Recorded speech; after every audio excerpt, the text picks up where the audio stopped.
حبايب قلبي، ده المسخن الفلسطيني بتاعنا زي ما انتم شايفين كده.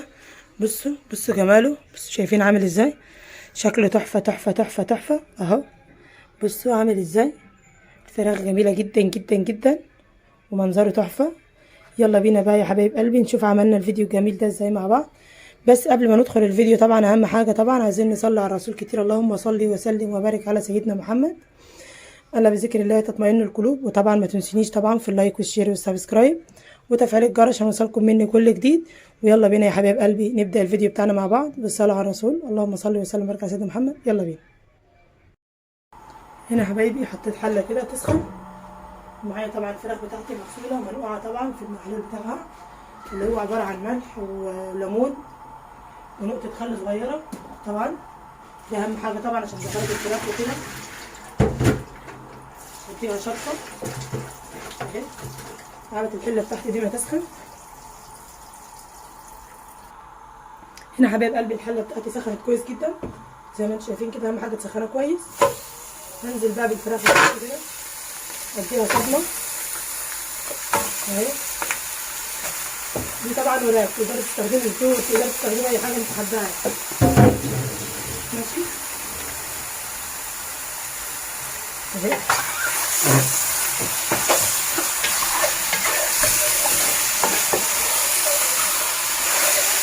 بدون طبعا اي ماده دهنيه، بدون اي حاجه. هي طبعا انا مش حاطه اي ماده دهنيه ولا اي حاجه. تمام. هنا فيها ماشي. اديها تقليبه بقى.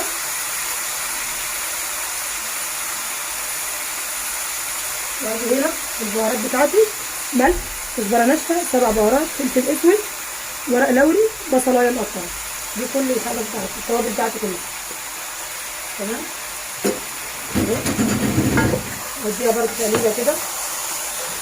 عايزه اقول لكم يا جماعه المسخن الفلسطيني ده جميل جدا جدا جدا وطعمه تحفه طبعا وطريقه جميله قوي. عايزاكم تجربوها طبعا. ماشي اهو.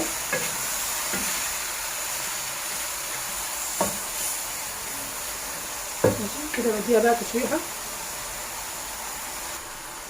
حبايب قلبي. هنا بعد ما شوحت الفراخ بتاعتي كده معايا طبعا ميه هنا احطها جنبي هنا تسخن، عشان طبعا ما ينفعش يعني ان انا انزل على الفراخ بتاعتي بميه بارده كده. هوقف التسويه بتاعتها خالص. اول حاجه يا جماعه ما ينفعش ان انا انزل على الفراخ بتاعتي بميه بارده ابدا. كده هوقف التسويه اهو. وانا غاليه لها ميه جنبي طبعا اهي. تمام كده. كده الفراخ بتاعتي اول حاجه كده في المسخن بتاعنا خلصت اهي. اغطي طبعا على الفراخ بتاعتي تستوي ماشي. وهاجي هنا على اليمين دي هولع طبعا واحط الطاسه بتاعتي كده عشان اعمل ايه تاني خطوه. انا بيتعمل على كذا خطوه يا جماعه. حطيت يا حبايبي كده الطاسه بتاعتي اهي ماشي. تنشف بس الميه بتاعتها كده، كنت غسلاها اهي. ومعايا هنا طبعا ده زيت زيتون. لازم الاكله دي معموله بزيت زيتون يا جماعه. دي ازازه زيت زيتون اهي. تمام. مش عاير بقى بكوبايه ولا اي حاجه، افضيها كلها. طبعا انا زيت الزيتون مش عايزاه يسخن. زيت الزيتون ما ينفعش يسخن يا جماعه عشان ده ضد السخونيه. انا عايزاه بس يعني ايه يدفى بس ماشي اهو. واروح نازله فيه البصل بتاعي. بصل طبعا متقطع جوليان زي ما انتم شايفين كده اهو. وهبدا بقى اقلب في البصل بتاعي كده. طبعا لازم كميه الزيت تبقى كتيره كده زي ما انتم شفتوا. اهم حاجه طبعا البصل الزيت الزيتون يبقى كتير كده اهوت. اقلب بقى البصل بتاعي كده. بصل جوليان زي ما قلت لكم، مش بصل مكعبات.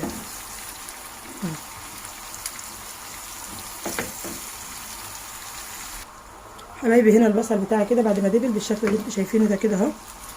اهو البصله دبلت شويه اهي. هنزل عليها طبعا بالملح، شويه ملح كده، ربع معلقه ملح مش كتير.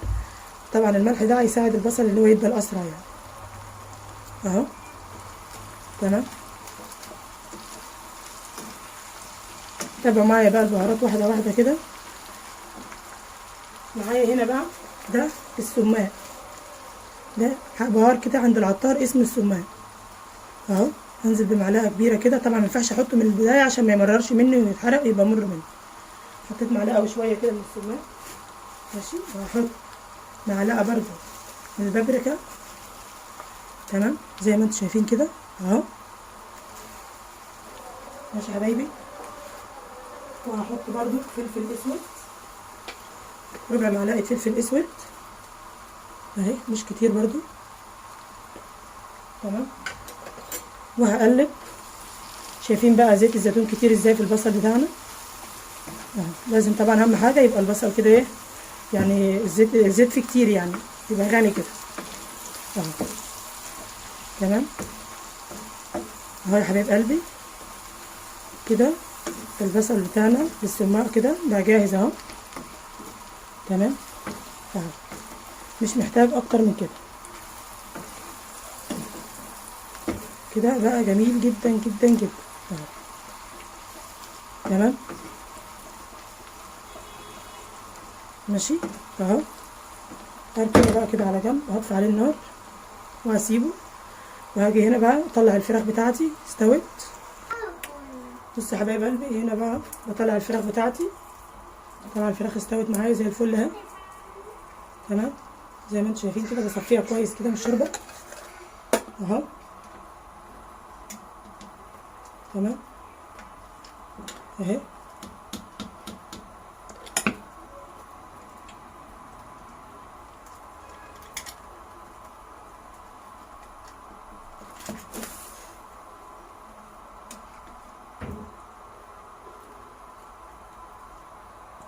اهو.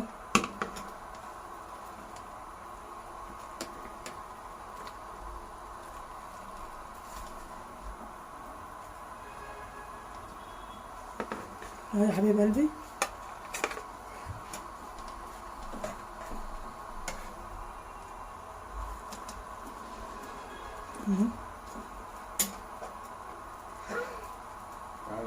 اهو. انا كده بقى طلعت الفراخ بتاعتي كلها من الشوربه. تمام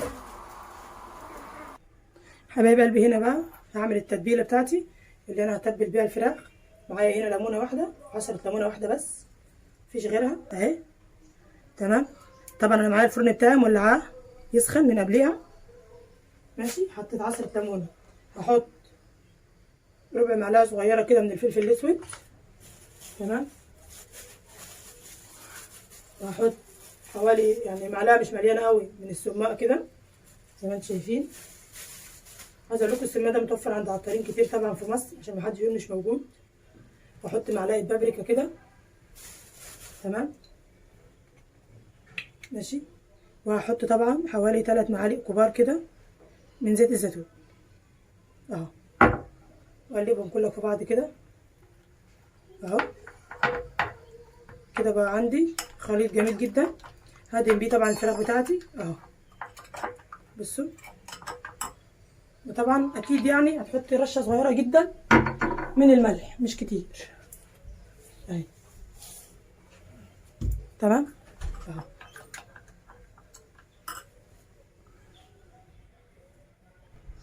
اهو يا حبيب قلبي. هبدا بقى اجيب الفرشه بتاعتي كده. الخليط بتاعي بقى جاهز اهو وجميل جدا اهو. الفرشه بتاعتي كده ومعايا طبعا الفراخ بتاعتي اهي. ماشي اهي. هبدا بقى ان انا ادهن الفراخ كلها كده بالشكل اللي انتوا شايفينه ده اهي. تمام اهي. ادهن الفراخ كلها كويس كده. ماشي اهي. تمام. عايزاكم بس تجربوا الوصفه دي وانا متاكده 100% انها تعجبكم. وطبعا لو عجبتكم ما تنسوش بقى تكتبوا لي في الكومنتات، اهم حاجه طبعا تقولوا لي رايكم فيها. وطبعا انا زي ما بقول لكم انا متاكده 100% انها تعجبكم ان شاء الله اهي. تمام كده. كده خلصت الفراخ بتاعتي دهنتها اهي. ماشي. هركنها بقى على جنب وهكمل باقي الحاجه معايا اهي. تمام. هنا طبعا معايا الصينيه بتاعتي اللي انا هشتغل فيها مغلفاها بالفويل كده زي ما انتم شايفين اهي. وهنا معايا البصل بتاعي اهو. هنقص من البصل كده شويه هنا اهو زي ما انتم شايفين كده. يعني مش هاخد منه كتير قوي، يعني مش هسيب، قصدي معلش سامحوني، مش هسيب فيه كتير قوي، معلقتين بس كده مش كتير اهو. تمام، هركنه كده على جنب ماشي. وهاجي هنا هجيب كده كوبايه من الشوربه، من الشوربه بتاعتي اللي انا لسه مسوياها، اللي عامله بسويها الفراخ اهيت. هجيب برضو كمان شويه كده، حوالي نص كوبايه اهي. تمام، هنا على البصل ده كده ماشي.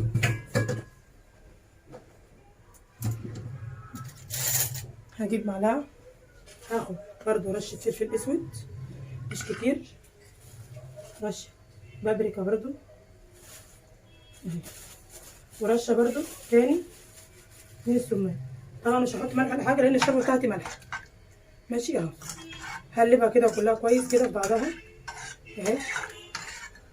تمام، دي بقى اللي هعمل بيها بقى، دي اللي انا هسقسق بيها الرقاق بتاعي الناشف. جايب رقاق ناشف طبعا زي ما انتم شايفين كده اهو. تمام كده بقى انا هبدا ان انا ايه هسقسقه اهو زي ما انتم شايفين كده اهو. هبدا ان انا اسقسقه كويس كده ماشي اهو، من الجنبين كده تسقسيه كويس جدا اهو. بصوا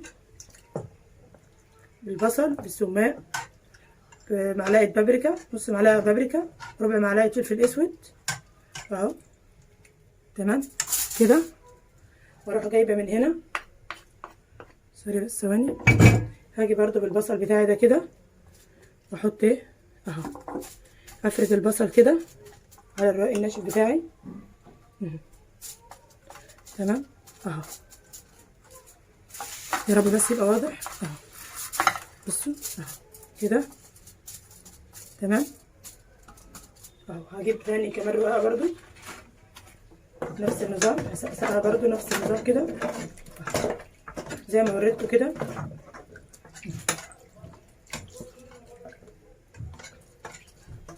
تمام اهو. عايزه اقول لكم الوصفه دي يعني سهله جدا ونتيجتها جميله جدا اهي. واحط برضو الرقاقه تاني كده وبرضو تاني بالبصل اهو، وهفرد البصل برضو تاني على الرقاق بالشكل اللي انتوا شايفينه ده كده اهو. تمام اهو. هخلص بقى الكميه كلها كده عشان طبعا الفيديو ما يطولش عليكم اكتر من كده، وهرجع لكم. وهنا بقى يا حبايبي دي اخر طبق بقى اهي زي ما انتوا شايفين كده. خلاص طبعا الطبقات بتاعتي كلها اهي. اخر طبق بقى اللي هي البصل كده اهو. تمام كده، هاجي بقى كده الفراخ بتاعتي طبعا اللي انا دهناها بقى الخلطه الجميله دي، هرصها كده على الوش اهي. تمام، بصيها بقى كويس عشان يبقى شكلها جميل كده في التقديم اهي. تمام